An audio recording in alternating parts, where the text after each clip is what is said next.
Ilmu itu apa? Ilmu itu sederhana, sesuatu yang mudah.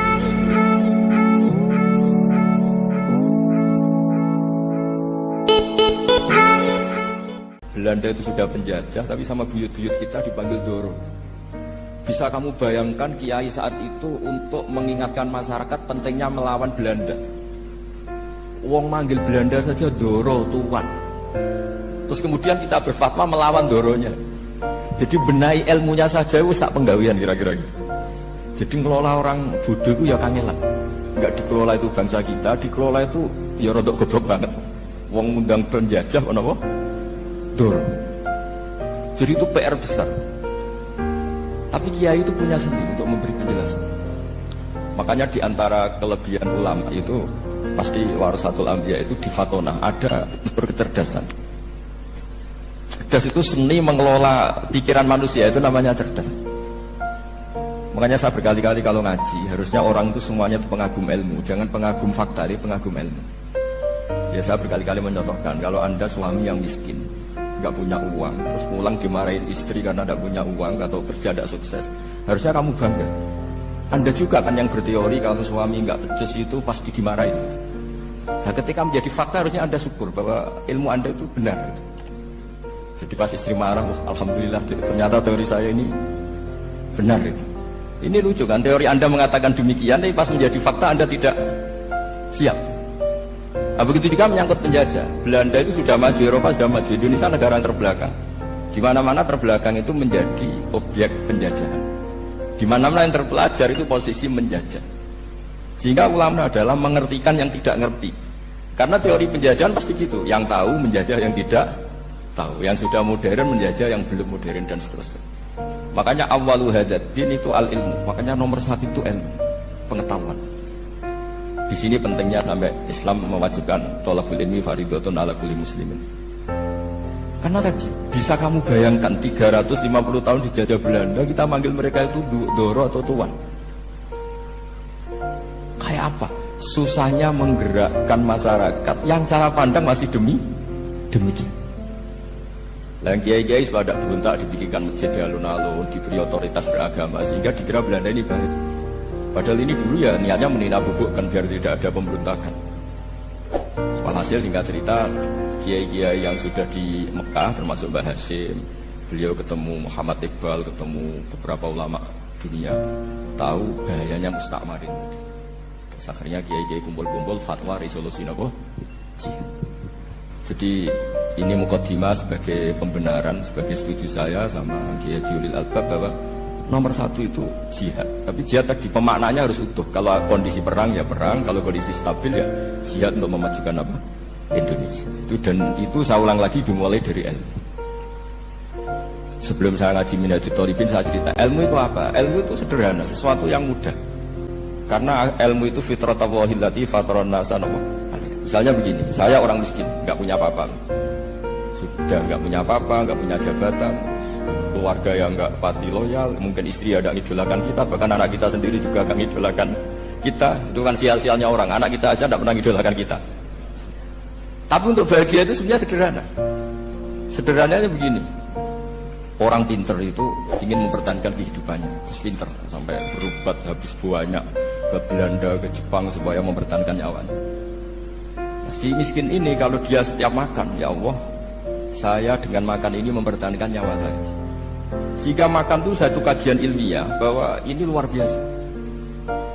Bahwa orang punya alpat, punya uang 1 miliar, itu tidak mempertahankan sesuatu yang pokok, yaitu nyawa. Orang tidak punya alpat itu hidup, nggak punya uang 1 miliar hidup. Tapi kalau nggak punya nasi 1 piring, nggak punya air 1 gelas bisa mati. Artinya apa? Orang miskin itu yusyarikul aghniya, sama dengan orang-orang kaya dalam hal kepemilikan hal-hal yang pokok. Tapi kadang-kadang orang miskin itu ya nyon sewu agak belagu, sudah miskin ingin punya alpat, sudah miskin ingin punya ya dia terus seharusnya cara berpikir nggak punya alpat itu masih hidup, nggak punya uang 1 miliar masih hidup. Yang punya alpat hidupnya juga pakai nasi 1 piring, yang punya uang 1 miliar juga pakai nasi. Ya kalau itu kan sama, saya punya. Kalau gitu kan bisa miskin rasa kaya. Itu memang harus dilatih. Nah, kalau orang kaya kan rumahnya banyak di mana-mana.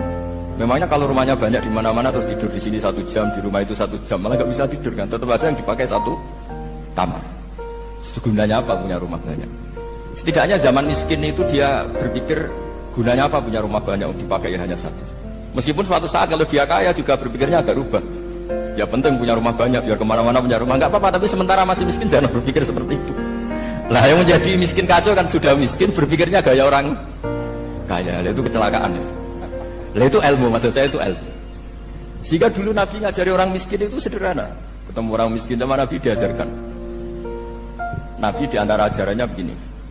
Ada seseorang man asbaha, orang yang setiap harinya mu'afan fi jasadi, dia sehat, aminan fi sirbi, negara dalam keadaan aman, tidak dalam ancaman, indahu qutu yaumi, dia hari itu punya makan, faka'an nama khizat lahu dunya bihadzafiriha, berarti dia sudah punya dunia isinya.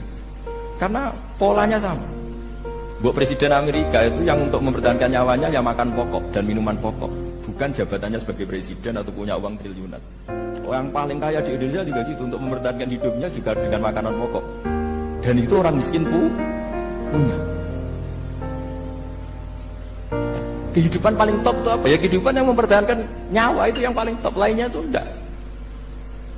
Karena mempertahankan nyawa ini super penting. Dan orang miskin bisa. Nah, saya berharap ilmu seperti inilah menjadikan bumi itu kuat ketika melawan Belanda. Kenapa kuat? Karena mereka gampang syukur. Barokahnya gampang syukur itu selesai dengan dirinya sendiri. Kalau bahasa intelektualnya itu, orang kalau sudah selesai dengan dirinya sendiri bisa berpikir memanfaati pada orang. Dulu orang-orang miskin ketika era sahabat, termasuk era para ulama yang mendidik para umatnya, itu selesai dengan dirinya sendiri. Nah sekarang banyak orang miskin juga termasuk orang kaya, bahkan belum selesai dengan dirinya. Wah itu angel, ngajak jihad angel, karena dengan dirinya saja belum selesai. Maka masyhur itu kan ketika perang Tabuk ada orang datang, kira-kira kalau Indonesia pakai beras 4 kilo, ya Rasulullah yang 2 kilo tak kasihkan keluarga kami supaya bisa makan, yang 2 kilo tak kasihkan dengan untuk biaya perang. Perang Tabuk itu perang tersulit, disebut perang Dzul Usrah.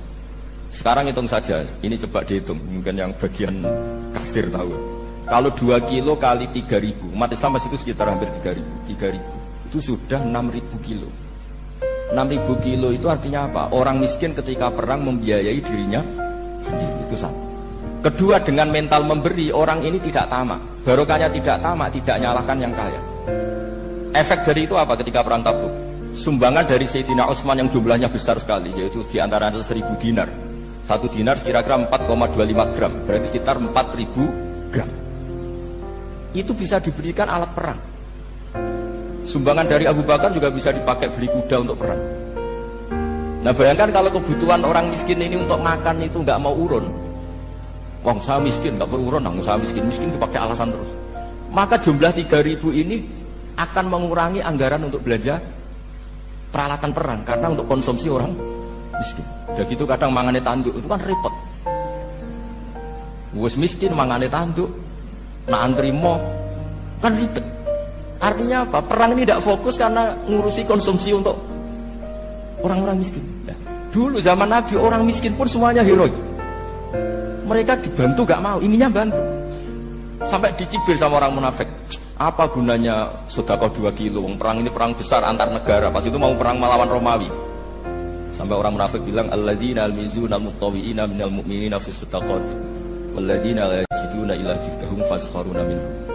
Orang-orang munafik digambarkan Allah orang-orang yang mencibir sedekah kecil. Untuk perang besar kok sedekahnya hanya 2 kilo. Tapi yang mahal bukan 2 kilonya. Kalau ada 1 juta orang miskin menyumbang negara 20.000, itu artinya apa? Kita punya rakyat yang inginnya hubungannya dengan negara memberi. Tapi coba kalau kita 2 juta rakyat yang inginnya dari negara mendapat, pegawainya demo ya. Nah ini ajarannya Nabi yang luar biasa. Dulu Nabi itu bisa mendidik orang miskin pun bermental memberi. Nah barokahnya bermental mandiri ini mereka selesai dengan dirinya sendiri. Coba kalau mereka tidak bawa makanan sedikit ketika perang, mungkin kuda yang untuk perang, mereka berpikir, bu ini saja disembelih supaya kita bisa makan. Ribet kan? Ngapain beli senjata yang mutakhir, makan saja nggak bisa. Tapi barokahnya mereka urun sendiri. Mereka selesai dengan dirinya sendiri. Ini hebatnya didikannya Rasulullah SAW.